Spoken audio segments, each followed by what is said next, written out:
What are the questions that I should ask when I'm interviewing my agent?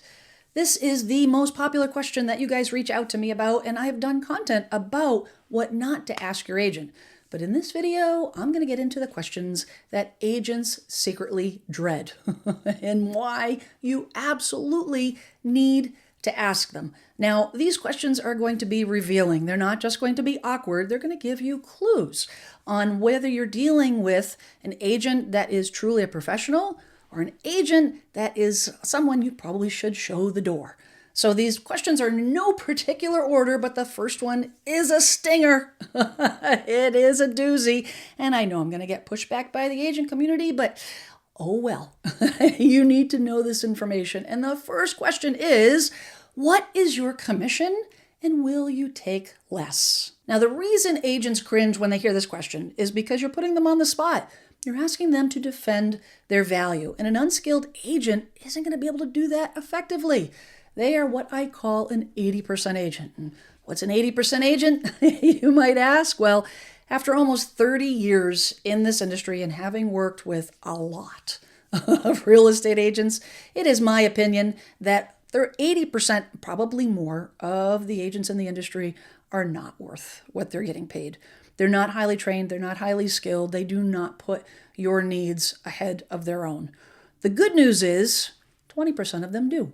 And it's probably less than 20%, but there is a contingent of agents that are highly professional, highly skilled, highly trained, and always put your needs first. Now, you're watching this video and maybe you've come across an 80% agent and you say, there's no way that, 20% agents don't exist. They do, but it's hard to differentiate. It's hard to find them. And that's why these questions are so important. Because when a highly skilled agent, a 20% agent, is asked about the commission, they will not be defensive. They will have a conversation of value. And they'll explain to you what it is they do for the money. An 80% agent will fumble and they will sidestep and they maybe give you a BS answer about what they do and all the things. The flip side is a lot of those 80% agents will fold. And if you have an agent that's sitting across from you and doesn't put it on the table on what their value proposition is and tell you this is what I do for the money, this is what you're going to get. If they don't do that and they immediately say, yes, I will take less, that's a red flag. And I know what you're thinking. You're like, well, isn't paying less money out of my pocket a good thing? It depends. It depends on what your goals are. If your goal is to buy a Mercedes, do you expect to pay the price of a Kia, or some subcompact, inexpensive car? No. You'd be like, this doesn't add up. But if you want inexpensive, some subcompact, the price is the most important, then you at least know what you're getting for your money. You have adjusted expectations that you're not going to be getting champagne on a beer budget. And that is why you need to ask the question, because there is no right or wrong answer to any of these questions. It's going to come down to what is the most important thing for you. And then you can make a determination on which agent you go with, which is why I always recommend interviewing at least 3 agents so that you can make that decision based on your own needs. Now, the next question that you want to ask is how long you've been licensed. You also want to ask how many homes have you sold. Now, I am going to give you some caution on this. And the reason being, and why you have to ask both questions together, is that you could have an agent that has 10 or 15 years worth of experience, but they've only sold 10 or 15 homes. You could have an agent that's been in the business for 2 years, but has sold 30 homes. Those homes, those transactions represent experiential knowledge. The barrier to entry in this business is ridiculously low, and I am I'm allowed. I complain about this quite a bit in the industry that it's too easy to get a real estate license. Take a course, pass a test, now you're licensed. What you do after you get that license will determine whether you're an 80% or a 20% agent. And an agent that is active in the field, that's taking classes, that is trying to be better through the experiential knowledge of doing transactions, will have a better idea on how to market, negotiate, represent you, under all types of situations. So it's a question that you want to ask. You want to find out how long they've been. Are they a newbie? If they've only been in the business a year, I mean, everyone has to start somewhere. But in my opinion, a new agent that hasn't had a lot of transaction experience should not be doing this alone. They should have a team. They should have a mentor. They should not be sitting across from you trying to give you advice on the biggest asset that you own based on how much experience. But you need to know that, and that would make that one of the top questions I'd ask at the very beginning. Now, the question that I would follow up with would be, how many homes have you sold in my area over the past year? How many homes have you sold in my area in the past 2 or 3 years? You want to have an idea of their experiential knowledge in your local market. And what this is going to do is it's going to weed out the agents that are maybe expanding their market because they're hungry. And this is a big problem. As across the country, there are inventory challenges. And when there are inventory challenges, real estate agents will do what they need to do to bring in money, to get business. And I have absolutely seen it in my industry. I've seen it in my area where I may have an agent travel 2 hours, to represent a seller. And that listing agent has no idea about the town that they're selling that property in. They don't know about the comps. They don't know about the comparable properties and how it relates to your home. That is a major red flag. I'm a big fan, I'm a big supporter of working with local agents. When someone reaches out to me for a referral, I will always go local, and I stay away from the agents that cover a huge area, because you can't be an expert in all of those areas. You can't have an understanding of the market and how that market pertains to your particular home unless you have experience in it. So this is something that you really putting those agents' feet to the fire.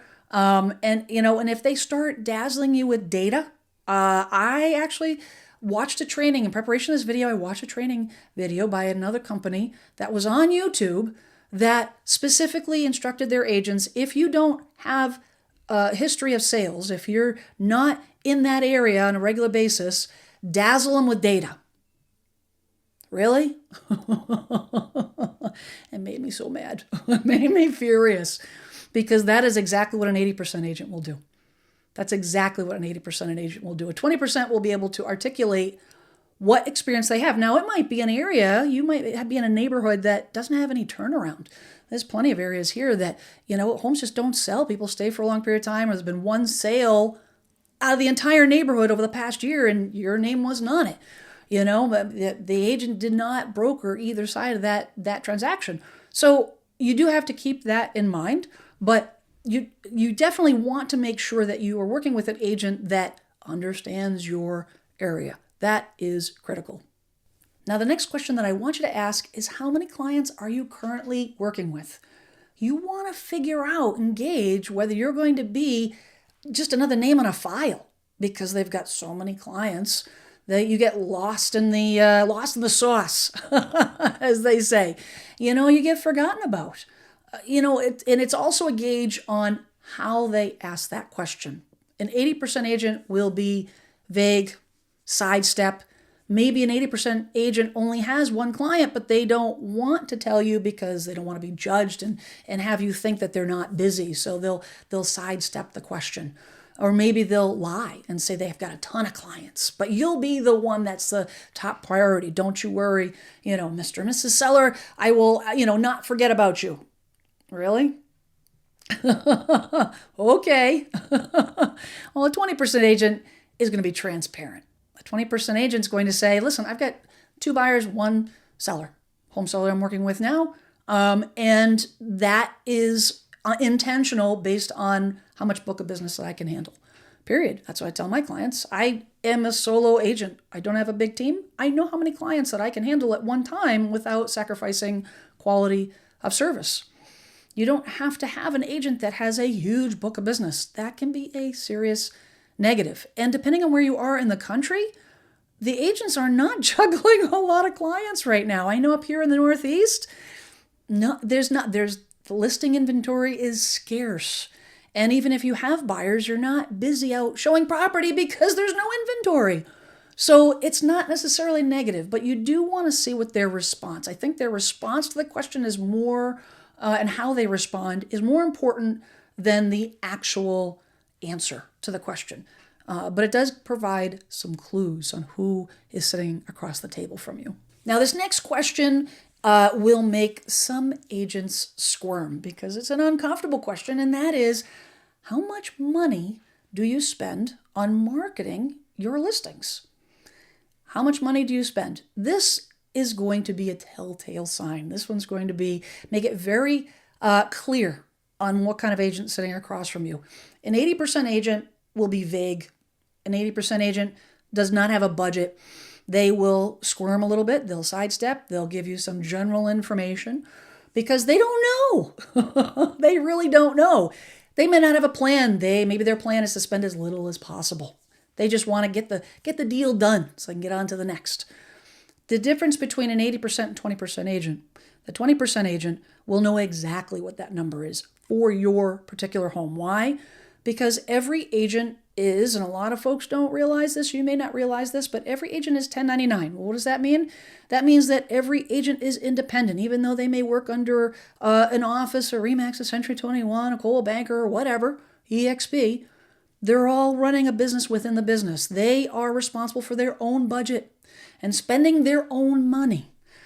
I spend all my own money, buy my own signs, buy my own lock boxes, photography, the drone, all the equipment, the software that I use. Everything is on my dime. I spend about 25-30% of my income goes to expenses to run my business. I know exactly how much I spend per listing. 20% agent will know, they'll be able to articulate that to you. And, the amount, in my opinion, the amount spent is not as important as the fact that they know that amount. Why? Because you're dealing with someone that is professional. A professional that says, I've done this before, and here's what it is, and I'm going to be transparent with you on what it is that I'm going to spend. It is a telling question, and it's a question that is going to give you a lot of information and insight. Now, as you go through the process, I always recommend that you interview at least 3 agents, even if the agent was referred by a family member, a friend, or it was the agent that you used to buy the house. It's important to do your own due diligence. Make sure, confirm that you're actually working with a 20% agent.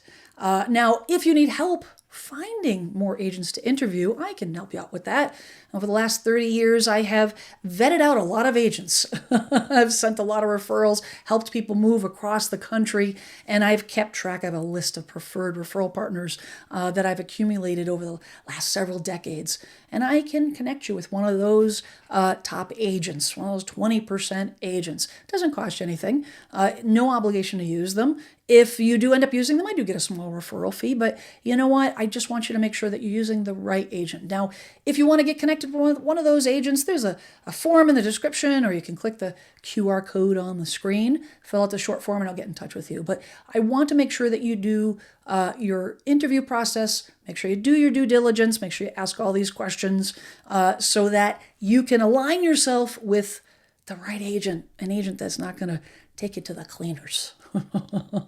So the next question, which comes on the heels of the commission question and is something you absolutely need to ask, is what if a buyer buys from you directly? There's no buyer agent involved. Will you reduce the commission? And what you're asking for is you have your listing agent commission and then the fee that you may be compensating a buyer agent. Is that listing agent going to assume that they're going to keep the buyer agent fee? Because there's no buyer agent involved. Now, you need to check to see what your state requirements are. And if there are dual agency requirements, if there's any kind of restrictions on dual agency or implied dual agency. Now, I did a big video about this. You can check it out here, or here. Check that video out for more details to understand it. However, the reason you're asking this question is to see what their level of understanding is. You want to find out. Not necessarily, yes, you want to see if they'll reduce the commission, but you also want to see how much experiential knowledge they have and what kind of understanding they have of dual agency and representation and what options you have as a home seller. Because as a home seller, you don't have to agree to dual agency. You don't have to say, yes, it's going to be that way. You're okay with the listing agent representing both parties. You can put your foot down and say, no, I don't want it. And a lot of 80% agents won't make that apparent. They'll just say, well, that's just the way it is. No. No, not at all. Now, I personally believe that when there's no buyer agent involved and there's no representation, I am not counseling that buyer, I'm representing the seller, I am not entitled to a double dip commission. No, that's the way the new structure is actually a good thing. Do I expect and do I think that I earn more than just a standard listing agent fee because I am doing extra work, because there's no buyer agent taking on the load of the questions that the buyer may have, or meeting them at the, guiding them through inspection questions in the sense of, hey, you know what, yes, this, you need to have it done by this date and this is the cutoff, and basic questions, not giving advice. But it does take more work.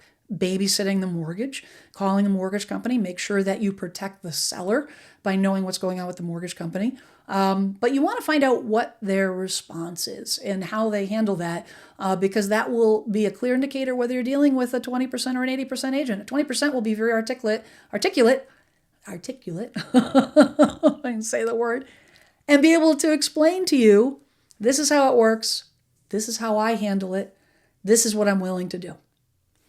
An 80% agent will give you word salad and not give you direct information. Okay, so the next question, and I've actually got this question quite a bit, and I think it is something that you should ask because it will help you have a clear picture of who you're working with, and that is to ask them about the Zillow Zestimate. Go on Zillow, you find out how much your house is worth, and ask them, hey, Zillow says my house is worth this, and you're telling me it's worth more or less. Okay, explain why. The answer is going to give you a very clear picture whether it's an 80% or a 20% agent. An 80% agent is going to squirm. They are going to sidestep the question. They're not going to understand what a Zestimate is. They're not going to know how to respond. They're going to get a little defensive. And I've seen this happen. They say, it's just Zillow. Zillow doesn't know what they're doing, and it's not right, and I know what I'm doing because I'm a real estate agent. Okay, buddy. No, that's not good enough. A 20% agent is going to articulate why. Why? You want to constantly, when you're advocating for yourself, I want you to ask why. I don't want you to say, this is what I want, unless it's something that you really feel passionate about. But more importantly, why? Why is the Zestimate? What is a Zestimate? And why is it different than the value you're telling me? Why is the neighbor's house Zestimate, why is it higher than mine or lower than mine? Ask them. Find out what their depth of knowledge is on it. And more importantly, then you understand. Because there's nothing worse than having questions and not understanding exactly why the value is what they're saying it is. Now, this next question ties into the first commission question, and it is super important. You got to ask, what are you going to do for me that other agents don't? And you know what? An 80% agent will stick out like a sore thumb. They may say something like, I care for my clients, and I love my clients, and my clients come first, and I just deeply care. I deeply care for my clients. They are the most important thing, and I'm gonna put an MLS, and I'm gonna do an open house, and I'm gonna put a sign in the ground. I'm gonna do all those things for you because I just care so much. Okay, that's not a value proposition. That's like baseline of what every agent should do. No, a 20% agent is going to articulate not only what they do for a marketing strategy, but how they're going to market your home. They're going to be able to articulate exactly what their strategy is based on what the needs are, because truly every home is unique. You're not buying a car, you're not selling a car, where it doesn't matter where the dealership is, The car is the same. No, every home, even if it's the same model, same style, same size, doesn't matter. Every home has attributes. Every home has positives, negatives, in and around the home, in the community. And an agent that knows how to market, who knows who the audience is, who understands who is going to buy this house, will put together a strategy, will put together a list and be able to tell you in detail what matters. What is their strategy? What is their business plan for your home? You're going to know right out of the gate what kind of an agent is sitting across from you at that point. All right, the next question is, can I cancel my listing if I am unhappy? Now, I know a lot of you sidestep this question. I don't ever hear it. And you know what? I'd be fine if my clients ask me that question. Go right ahead. And it's very simple. My answer is yes. By all means. If you are unhappy, I don't want to work with you. Because if you're unhappy, I'm probably unhappy. If there's not a good chemistry, it is a team effort. When you're working with an agent, it's not an employee and employer situation. It is a team, truly. And if that team is fractured, if that seller is unhappy, then chances are that the agent's not happy either. I don't want to work with people that are unhappy with my level of service. Nope, not at all. Not at all. They won't recommend me to their friends and their family. And why would I want to work with folks that don't appreciate what I bring to the table? I am fine with letting you go, releasing you back to the real estate wild. There's plenty of other agents, that'll take care of your business. That's the way a 20% agent typically will respond. An 80% agent, again, will fumble. They may not ask that question. They may say, "Oh yeah, okay," but you know what? You're not going to want to cancel. I know you're not going to want to cancel. And they may try to say, no, you can't cancel it within a certain period of time. They may make promises. This is where you want to make sure you have it in writing. Anything that the agent says, make sure it's on the listing contract. Even if it's a standard contract, make sure it's on the listing contract. You want to make sure that you are protected so that if you unknowingly sign a contract with an 80% agent, now you want to be in a situation, you don't want to be in a situation where the promises that they made when they were sitting across the kitchen table from you are not enforceable because what they said didn't make it to the listing contract, and the listing contract is a legally binding contract. So you want to make sure that verbiage is there so that you do have that option in case, things go south unexpectedly, which sometimes happen. Now, the last question, which absolutely drives me crazy that agents don't go over this, is ask them, how much money am I going to walk away with after the transaction? Now, why do you want to ask this? You want the agent to go over your net proceeds. An agent that can efficiently go through, systematically show you what is it that you're going to walk away with. You have the sale price, the anticipated value. They've given you a market analysis and told you what they think the house will sell for. Now we're going to subtract what you're going to pay the listing agent. You're going to subtract what you might pay a buyer agent, compensation of the buyer agent for the buyer agent. What the transfer taxes are in your state. Are you going to hire an attorney? Are there any utility adjustments? Do you have a mortgage that needs to be paid off? What are the payoff fees? So on and so forth. Every single line item. You should be able, that agent, absolutely no questions, should be able to go through and give you a piece of paper with it, have it all written out for you right on the spot. If they don't have that prepared for you, that's an 80% agent. Plain and simple. If they do not have that, if they have the standard market analysis that their company just prints out for them and they just kind of fill in the blanks and here you go, they're not skilled.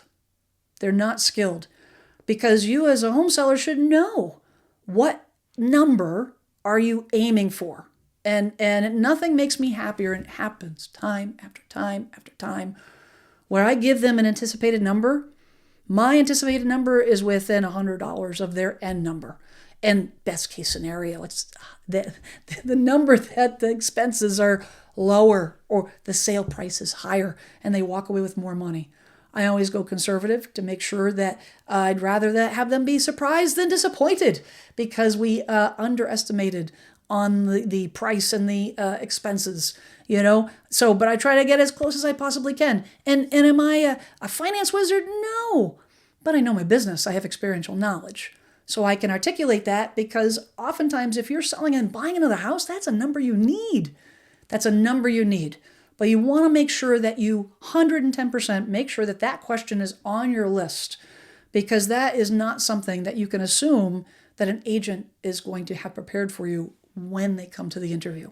Now, as you're preparing for your agent interviews, the order of these questions will vary. I do recommend putting the questions about the experience of the agent, how long they've been in the business, how will they market your property, put those at the top, put the commission questions towards the end, because the commission questions you really can't make a decision on and really understand, make a judgment on until you know what their value proposition is. You know, if you have an agent that is hitting it out of the park in terms of providing value and they're not giving you a discount on their commission, well, I think that's fair. You know, but you also want to gauge those questions based on what your own personal needs are. If your goal is, I don't care about the bells and whistles, I don't care about, open house, I don't care about any of the things, I just want you to put it in the MLS and I want to pay as little as possible, then your first question is, what's your commission? Period. But you got to gauge what's important to you. Now, if you want to watch more videos on interviewing agents, you want to check them out here or here. I'm Jen Sylvester. I'm here to help you be a savvy home seller.